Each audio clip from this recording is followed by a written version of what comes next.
దయచేసి మళ్ళీ చెప్తున్నాను, రోజు మీ దేవునితో ప్రార్థన చేసుకోండి, దేవుని వాక్యాన్ని చదవండి. మీకు ఎవరు ఏం చేసినా చేయకపోయింది ఏమి భవిష్యత్తు గురించి భయపడొద్దండి. దేవుడు రాబో కాలము నిమిత్తము మీ కొరకు ఉద్దేశించిన సంగతులు మేలుకరమైనవే గాని హానికరమైనవి ఎవరైనా సరే, అది ఎంత చెడిపోయినోడైనా సరే, ఎలాంటి వ్యక్తి అయినా సరే, క్రైస్తవుడవని, అన్యుడవని, ఇంకొకడవని మనందరం దేవుని బిడ్డలు, ఆయన చేసుకున్నవారు.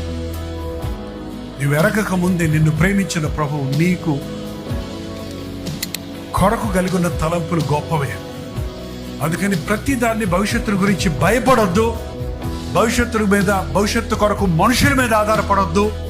నాకు డిగ్రీలుంటే బతికిపోతాను, నాకు డబ్బులుంటే బతికిపోతాను, నాకు ఇల్లు ఉంటే క్షేమంగా ఉంటాను, నాకు ఇతర దేశంకి వెళ్ళి సెటిల్ అయిపోతే నాకు ఇంకెవడు తొంట ఉండదు అనే ఆలోచనలతో మనుషులు నిండిపోతాడు. చూసారా, ఇవన్నీ నిజం కాదు. కావాలంటే వాళ్ళందరూ అడిగి చూడండి, అవన్నీ నిజం కాదు. నాకు క్రీస్తుంటే నేను బతికిపోతాను.